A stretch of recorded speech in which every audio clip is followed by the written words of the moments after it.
You're not growing in the gym. You're not growing while you eat. You grow when you're asleep. And if your sleep is bad, nothing else you do will fully work. Every night, your body enters a repair phase. Growth hormone spikes, your spine decompresses, tissue rebuilds. But here's the problem. Most people completely mess this up without realizing it. During deep sleep, your brain releases growth hormone. That signal triggers IGF-1. And IGF-1 is what actually builds tissue. If your growth plates are still open, this is what allows your bones to grow longer. But even if your growth plates are closed, this still matters because your body never stops adapting. Your spine, your discs, your cartilage, your posture, all of it is constantly changing based on how you live. And sleep is where that change happens. No sleep, no rebuilding. And this is where most people mess up. They focus on training, on food, on supplements, but they ignore the one moment their body actually uses all of it. Now here's something almost nobody thinks about. You don't stay the same height all day. From morning to night, you lose up to 2 centimeters. Not permanently, but because gravity compresses your spine, your discs lose fluid, your posture drops, your structure shortens, sleep reverses that. When you lie down, your spine decompresses, your discs rehydrate, your body restores its full length. That's why you're tallest in the morning. But here's the part most people ignore. If your sleep is too short or low quality, that recovery never fully happens. So you're walking around every day slightly compressed, and the worst part? Most people think this is normal. Now let's talk about timing, because it's not just how long you sleep, it's when. Most of your growth hormone is released during deep sleep, and that mostly happens between 10 p.m. and 2 a.m. So if you're awake at midnight, scrolling, watching videos, you're missing the most important window. Your body runs on rhythm. Hormones are released on a schedule.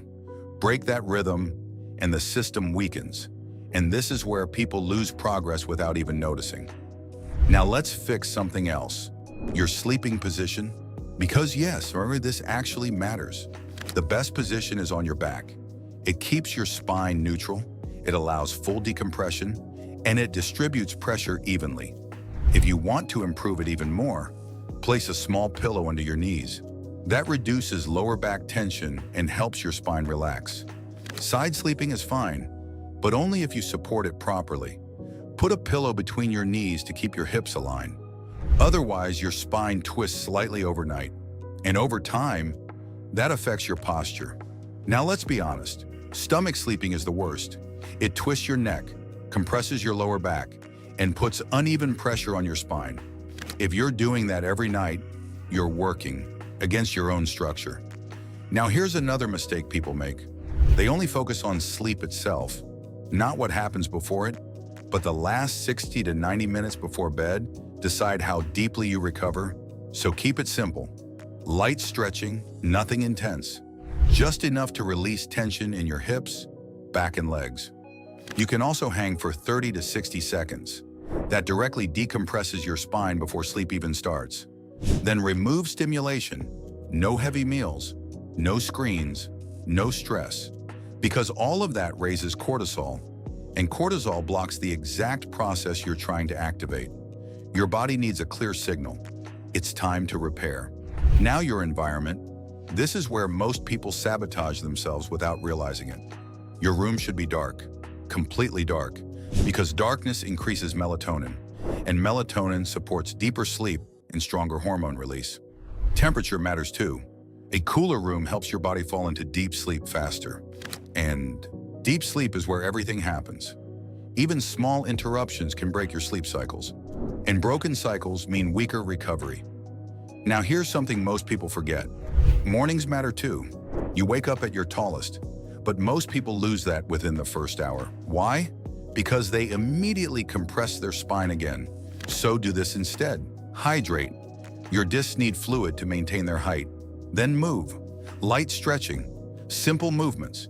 And most importantly, don't start your day hunched over your phone. Stand tall. Stay upright. Keep your structure.